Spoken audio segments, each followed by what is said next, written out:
Here we're going to look at what can we do once we have a form and we've collected responses. How can I have my form grade the responses?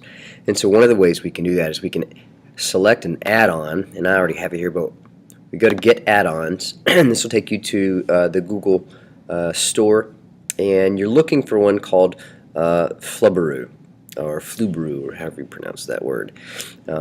And there's lots of other cool things here too, but click this and it'll ask you a few questions to install it, and it'll be ready to go. So once you come back here to activate that or turn it on, you come down and the option will say to start Flubaroo for this assignment. And so what we want to do here is we want to grade them. I've already graded this one once, but we'll regrade it. And so this is how it looks when Flubaroo grades it. And so it's going to ask you which one or which question would you like it to answer, which question would you like it to put the names of, and some things are just informational, some things are actually the question. And so here we have some of these things are not questions for me, so we skip grading on those identification points here. And here we tell it the username. I have mine to collect the time as well as the username of the person that logged in to take the quiz. And so I have that identifying the student. I have 1 point per question, and I'll click continue. The next part it's going to ask me is, sorry, which one would you like me to use for the answer key? And I always go in to begin with, and I take the quiz pretty much as soon as I assign it or as I create it. That way that the first person to write down the answers would be my name, and so I click on that as the key. And I just let Flubaroo do its work, and just a few seconds later you'll have an assignment graded or not.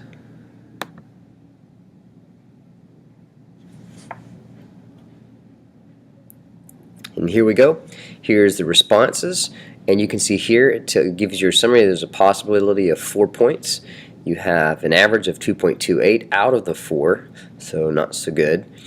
And this will tell you how many people you had to take the quiz, and then the number of low-scoring questions. So 2 of my questions tended to score fairly low, and they've highlighted those 2 questions over here.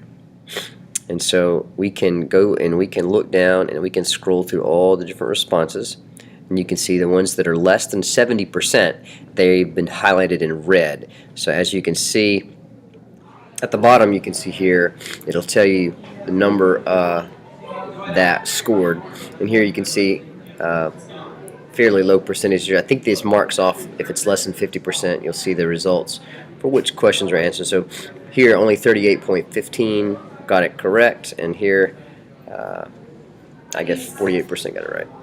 And this is essentially how you would score yourself. You've got your total points if you're counting points, or they've got the percentages written here. And of course you can control the point value for each question, so the total points would be essentially here, and this gives you the summary of the possible values. And this is exactly what it would look like if you want to go back to your actual student scores.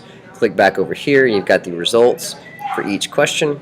You can see that. Sometimes it's nice to do that because you definitely want to, if it's especially not multiple choice, you want to be able to see what the student put down and see if it was just simply a misspelling or a character wrong or something like that, and then the Flubaroo kind of kicks those out as not correct as well.